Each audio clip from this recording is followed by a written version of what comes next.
Bonjour à toutes et à tous et bienvenue sur Radio Bean to Bar, la radio qui décortique tout sur le chocolat. Salut Sophia. Salut Ben, bonjour tout le monde. Je suis contente comme toujours qu'on va parler un peu sur le chocolat aujourd'hui. Je m'appelle Sophia Ornelas, je suis physicienne et dans ce moment apprentie chocolatière. J'adore le chocolat et toi? Et moi je suis Benjamin Bazoge, artisan chocolatier de la fève à la tablette et fondateur de la chocolaterie du Nouveau Monde. Voilà, donc là on parle aujourd'hui de Pâques.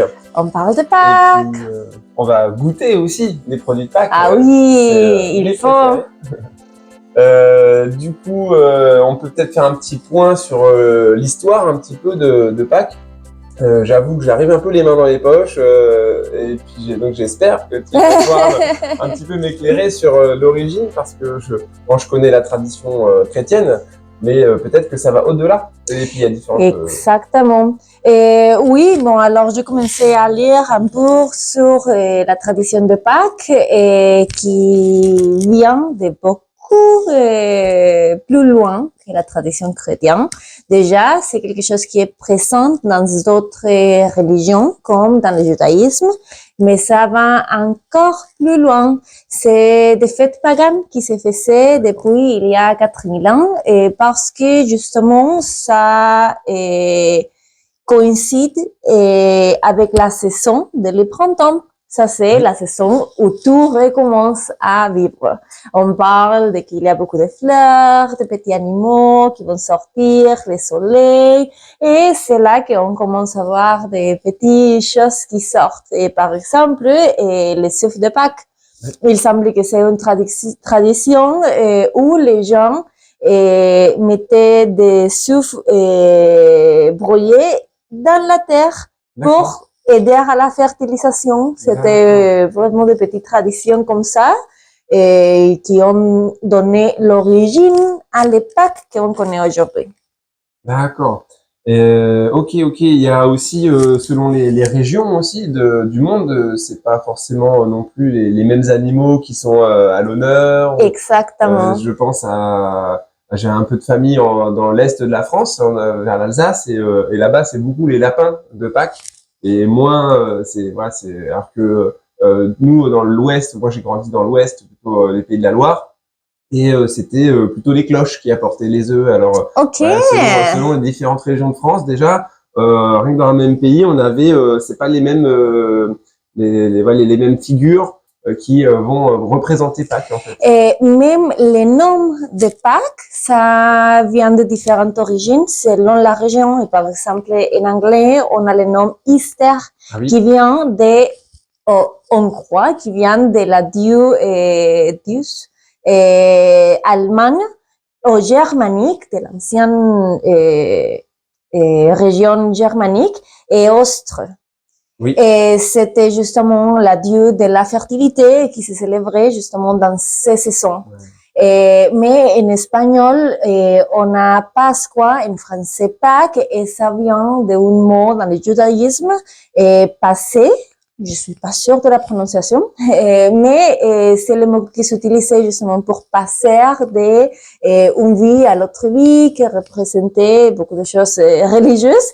Mais même l'origine du mot dans les différents pays a une origine différente, mais tout le monde coïncide avec ces saisons.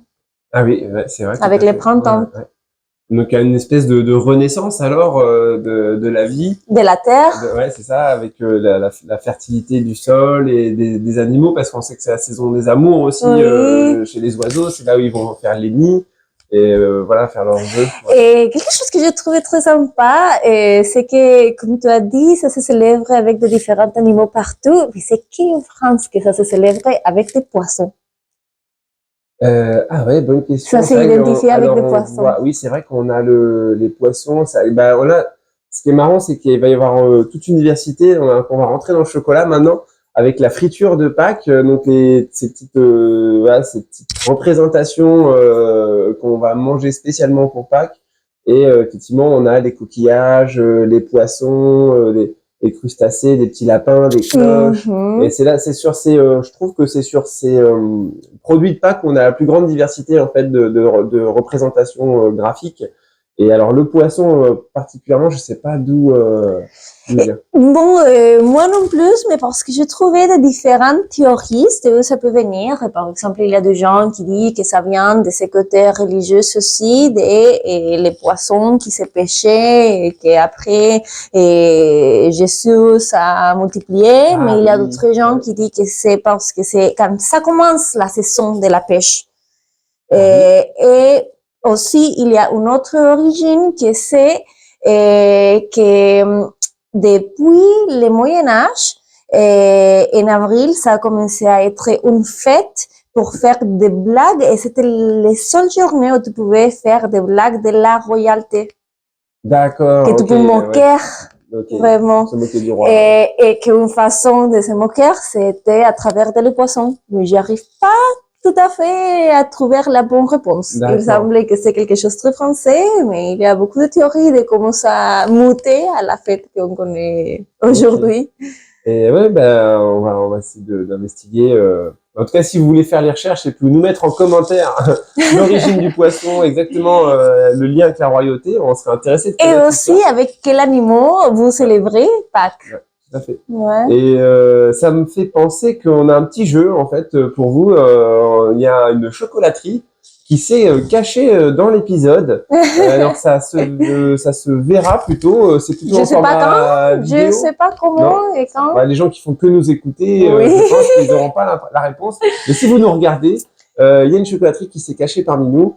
Et voilà, n'hésitez pas donc à nous mettre en commentaire si vous avez trouvé. Et vous que nous écoutez aussi, si vous voulez jouer, essayez de penser c'est quoi la relation entre une chocolaterie et le 1er avril. Alors, ouais, tout à fait. Petit indice, voilà. Un petit indice. Et puis on vous dévoilera la récompense à la fin de l'épisode pour celles et ceux qui sont restés jusqu'au bout et puis qui ont trouvé la réponse. Et pour ceux qui n'ont, vous pouvez aller à ces chocolateries si vous les devinez pour demander votre prix. Voilà. On s'en touche un petit mot à la fin de l'épisode. Super. Du coup, moi, je voulais un peu aussi partager. Si tu avais d'autres choses sur l'histoire de Pâques, oui, alors ça, c'est l'origine de Pâques, mais après, je me demandais, mais pourquoi est-ce qu'on a fait ces relations entre le chocolat et Pâques? Alors, dans quel moment c'est commerce, le chocolat, il a dit, ah oui, on va faire des œufs de chocolat. Et ce que j'ai trouvé, c'est que ça vient... il a une origine dans le Moyen-Âge où les gens faisaient des cadeaux des œufs pleins de bijoux. Les œufs pleins de bijoux, des diamants, on va dire des cadeaux très très chers. Ouais. Et pendant les 1800, à la fin de 1800, et les premières que j'ai trouvées, c'était 1875. Alors on se rapproche à le 20e siècle. Et il y a eu des brands qui ont commencé à faire des emballages en aluminium en forme de œufs et mettaient dedans des petits bonbons de chocolat. D'accord. Et plus tard, quand le moulage a commencé, commence de les 1900, ils ont commencé à faire des petits animaux, des porcs, des moutons, des cochons, etc.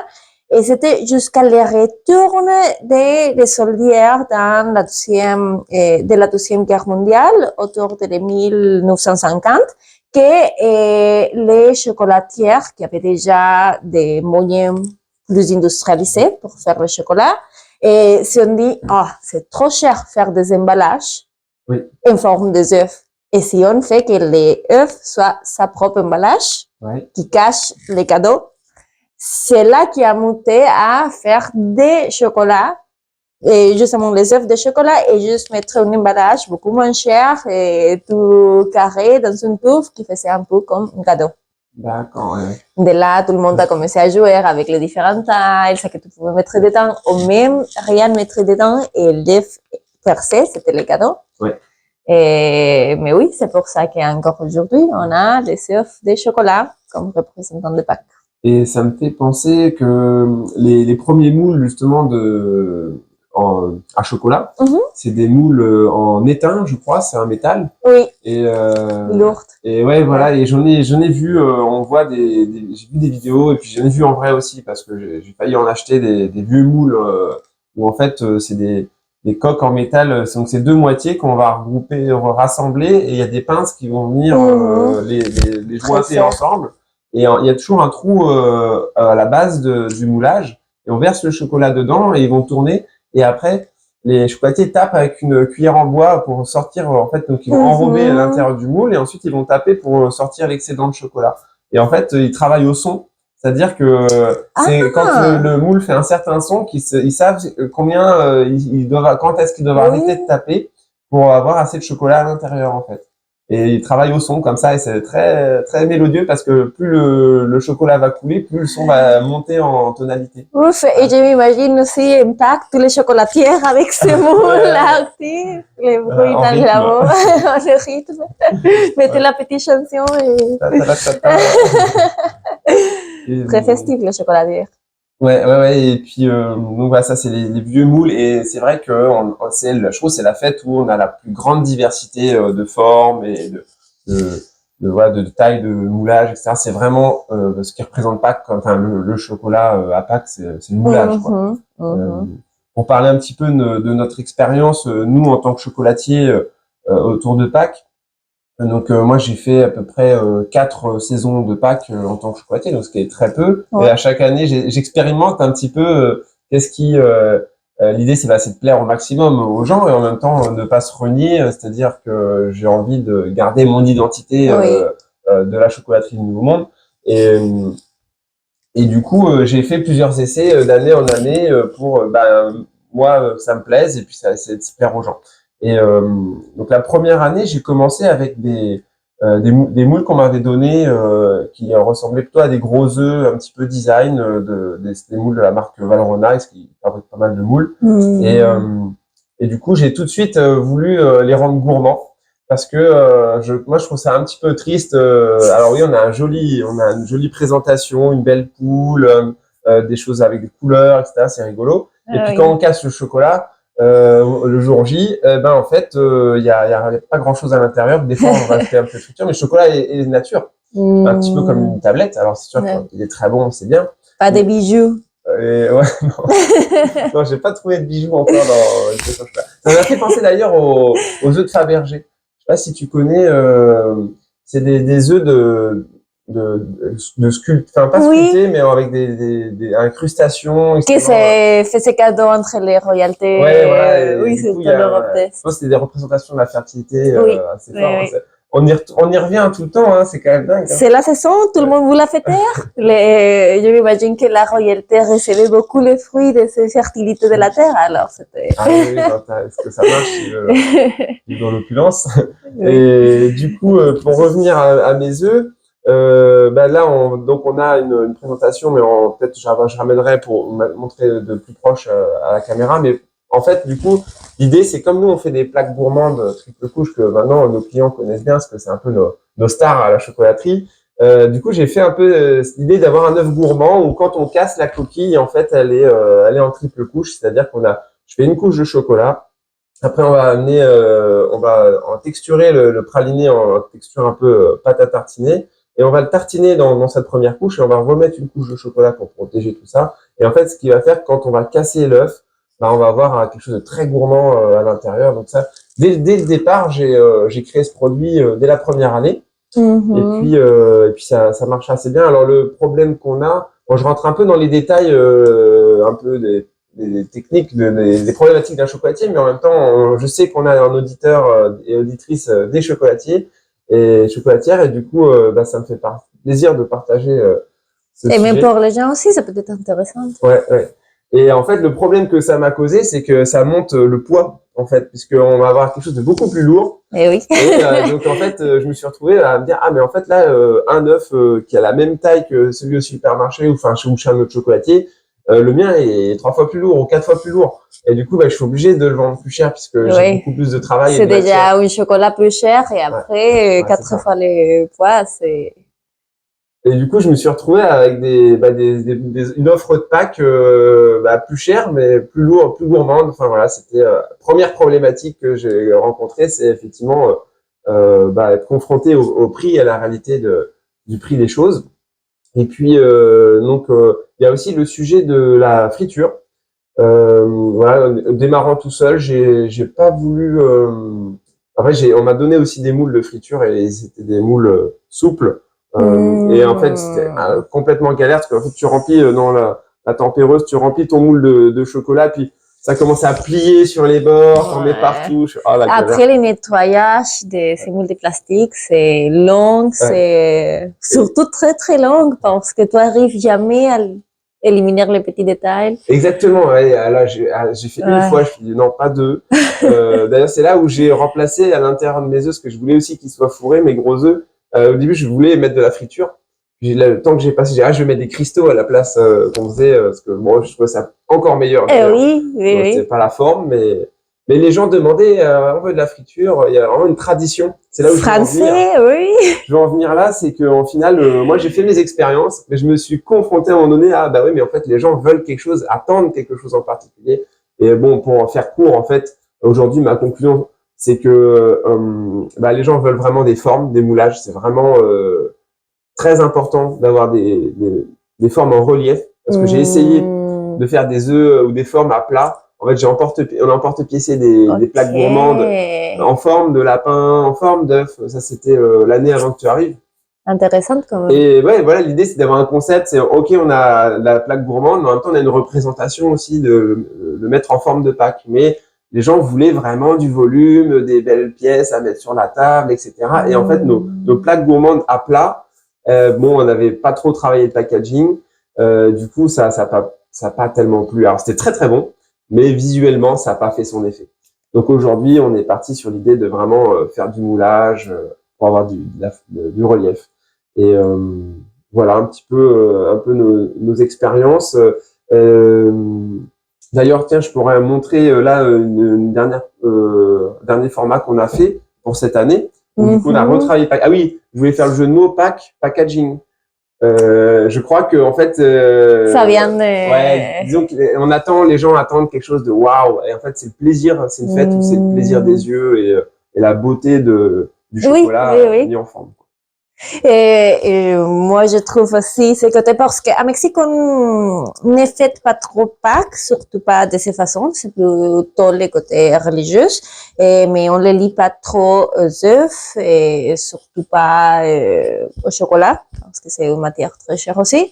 Mais par contre, on a toute l'année les œufs qui cachent des cadeaux à l'intérieur. Alors, comme tu dis, les œufs, packaging, tu veux ouvrir et voir la surprise qu'il y a dedans. Moi, je m'imagine que c'est pour ça qu'un porte-pièce marche pas, parce que tu veux avoir ce côté, c'est quoi, ce côté surpris. Ouais, donc c'est vrai que du coup, en tant que pour l'esprit enfantin qu'on a un peu tous, quand on casse un œuf, on espère trouver quelque chose un peu à l'intérieur, hein, comme donc quand on casse un œuf, c'est qu'une coquille qui est censée protéger quelque chose. Et donc je trouve ça toujours intéressant de mettre quand même un petit quelque chose dans un œuf, même si c'est juste je sais pas moi 2-3 fritures ou quelque chose comme ça, pour avoir cet effet un petit peu surprise, quoi. Et oui, maintenant les chocolatiers du monde, mais aussi des thématiques de n'importe quoi, de différentes séries, c'est justement parce que les gens vont avoir ces sentiments de tous les âges aussi.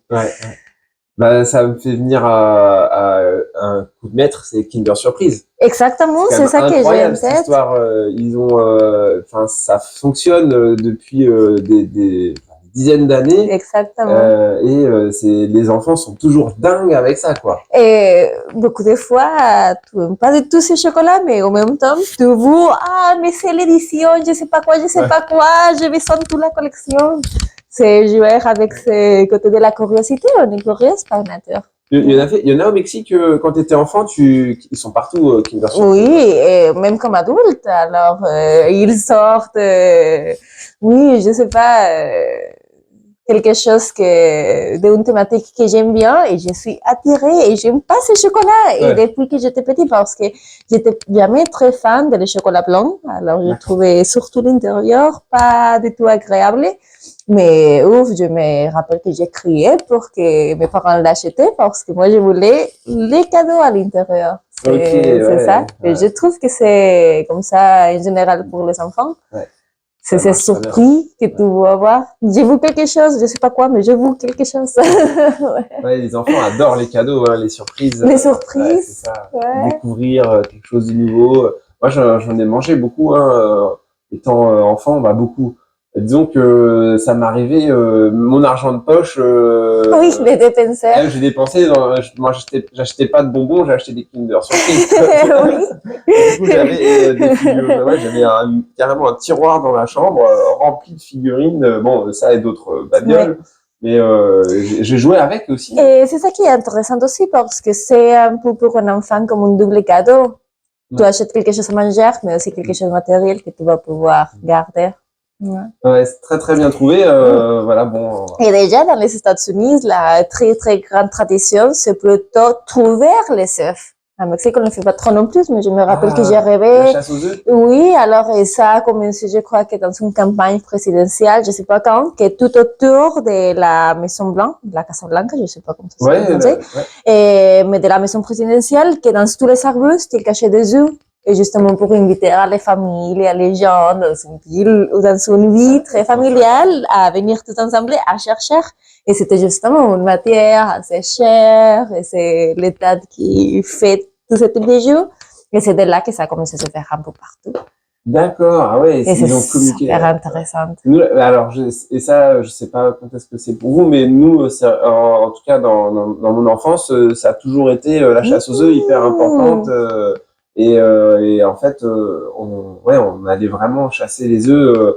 Et c'était ce qu'on allait manger, on va dire, partager en tant que chocolat. C'est vraiment ce que les enfants avaient trouvé. Bon, les parents veillaient à ce que tout soit ramassé. Mais voilà, c'est comme ça qu'on trouvait. Et en fait, on avait même une histoire.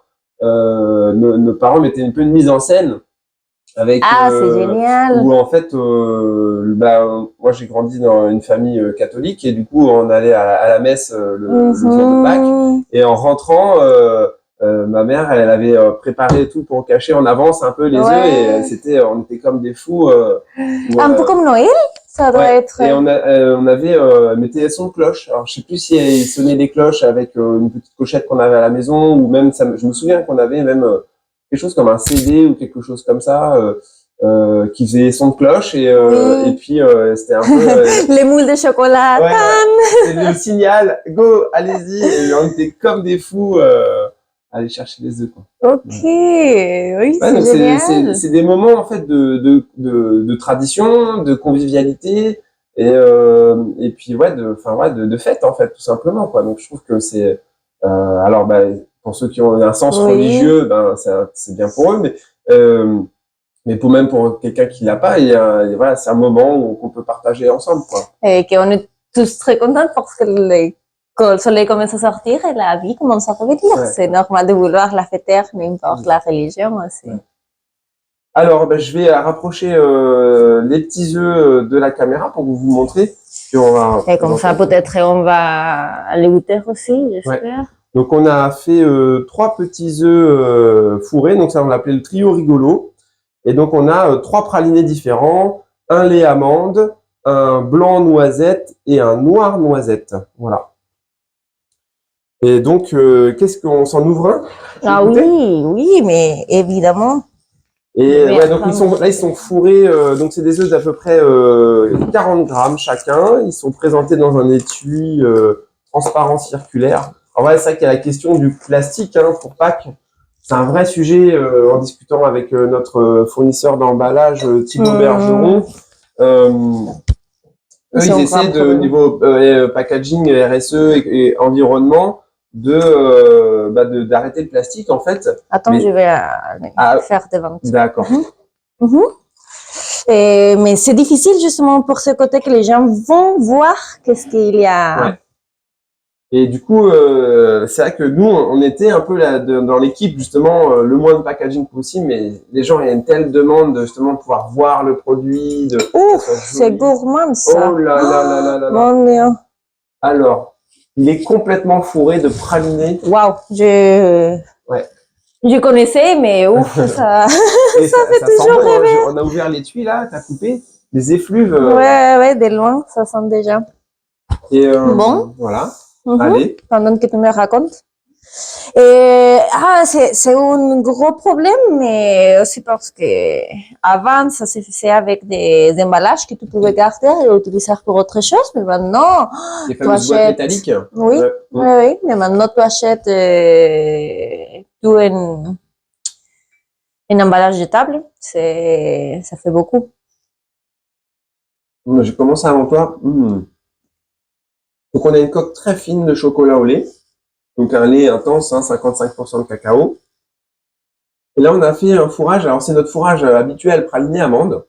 Mais j'ai vu avec Mathis, notre responsable de production, je lui ai dit tiens on va baisser la proportion de beurre de cacao, donc de chocolat qu'on met dedans, dans le praliné, pour que ça soit plus crémeux encore. Ah oui.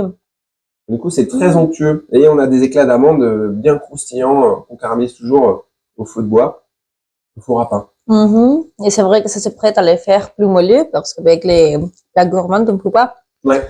Mais ici, waouh.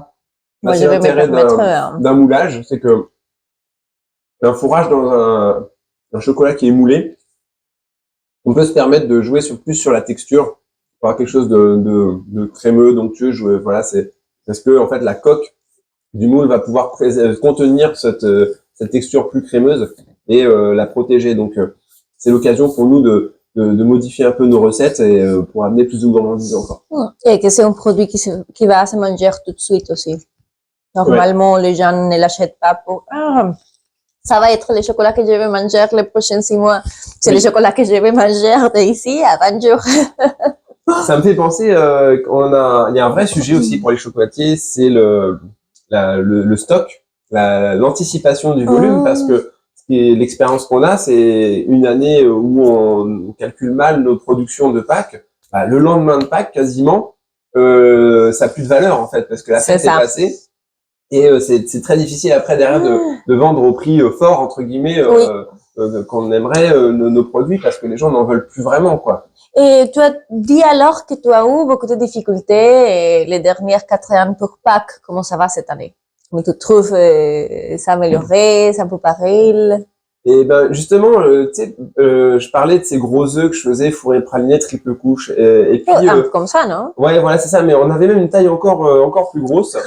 Et ça faisait lourd. Ouais, ça faisait lourd. C'est ça, ils étaient encore plus lourds. Là, Tu te rappelles le poids? On était à 240 grammes. Ok.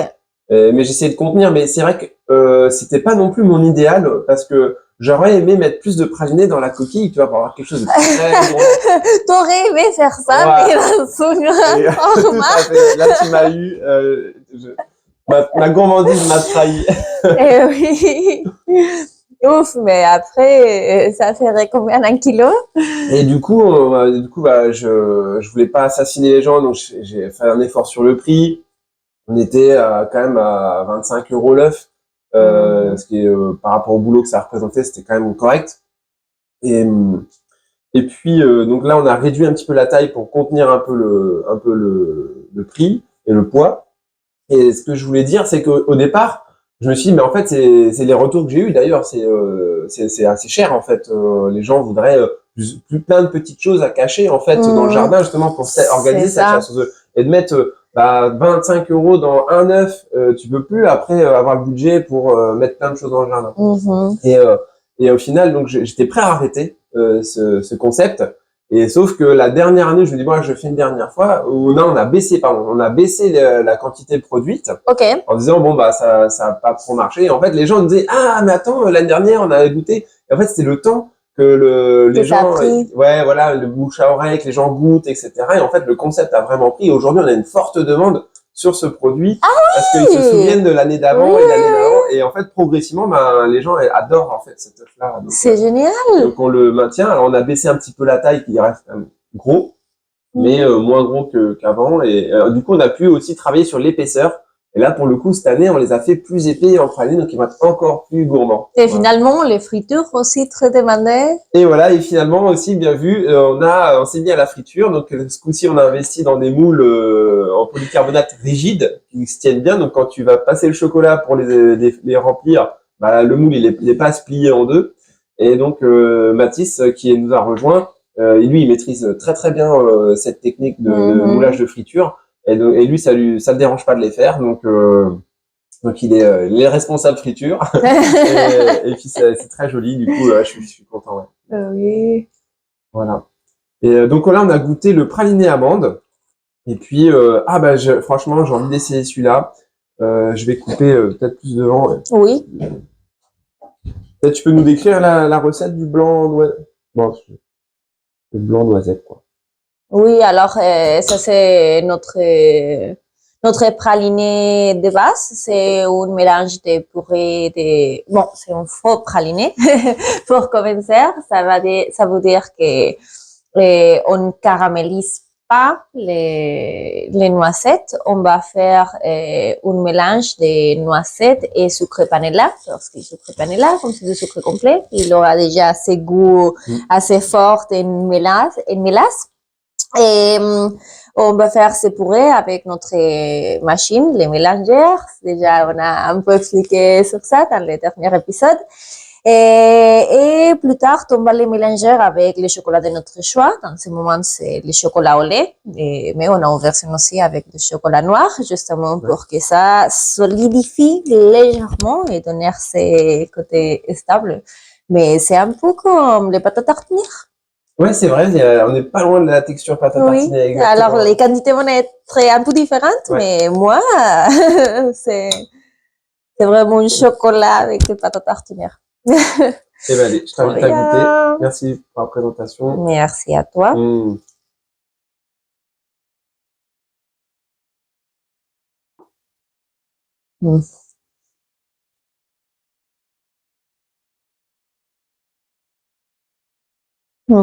Tout avec des noisettes torréfiées. C'est ça la première chose que vous sentez de loin. C'est trop bien.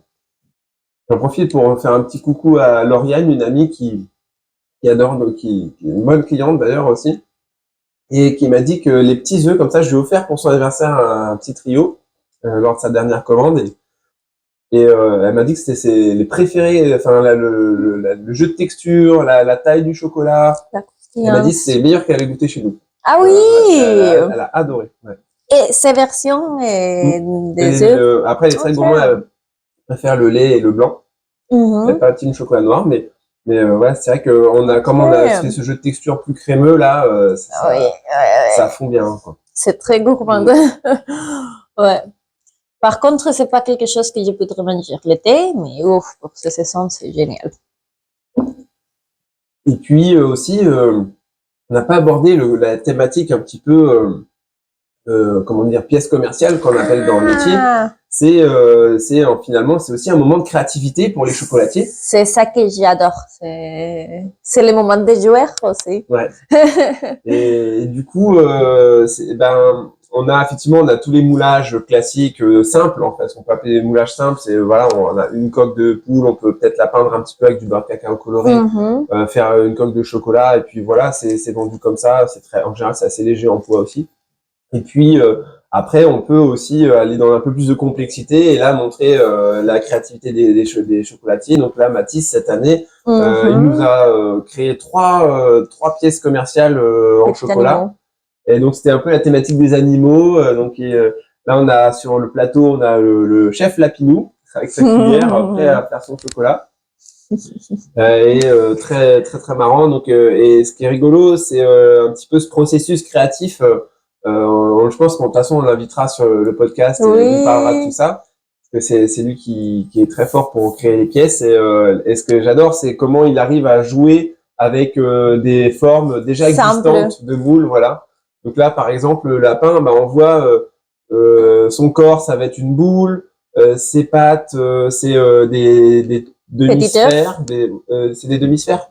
Non, c'est des œufs. Ah oui, les pieds, ouais, les pattes de pied. Comme la tête, alors c'est jouer avec les différentes tailles.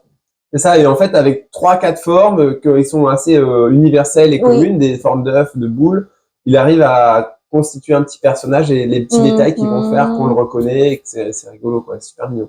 Ouais. Et pour la touche gourmande, alors là, c'est un modèle de, ça c'était un modèle de, c'était le prototype celui-là. Exactement. Ouais. Et mais la version qu'on vend, je lui dis, il faut quand même qu'on amène une petite touche de gourmandise. Hein. On peut pas laisser les choses toutes simples, même si on a un très bon chocolat de base. Donc du coup, le socle, on a mis des petits éclats de noisettes dans le socle. Et une noisette torréfiée, Ouais. comme toujours. Et ouf, c'est aussi très, très, très gourmand. Un chocolat blanc, un chocolat noir et un chocolat au lait. Ouais. Et puis, il nous reste un petit dernier, le noir noisette. Qui d'ailleurs, je crois, est sur une base de Pérou, à Massissa, un fameux projet avec qui on travaille en direct, à Massissa, AMASISA. C'est donc un projet de reforestation de 200 hectares au Pérou, où ils ont donc racheté des terres délaissées par une certaine industrie, et ils ont voilà replanté des arbres, régénérer la forêt un peu en mode permaculture. Ils sont très attentifs à la vitalité des sols pour qu'il y ait une vie dans le sol et qui va nourrir les cacaoyers qu'ils ont plantés dessus. Et donc ils ont un chocolat qui est un cacao en tout cas qui est très fruité, un petit peu acidulé.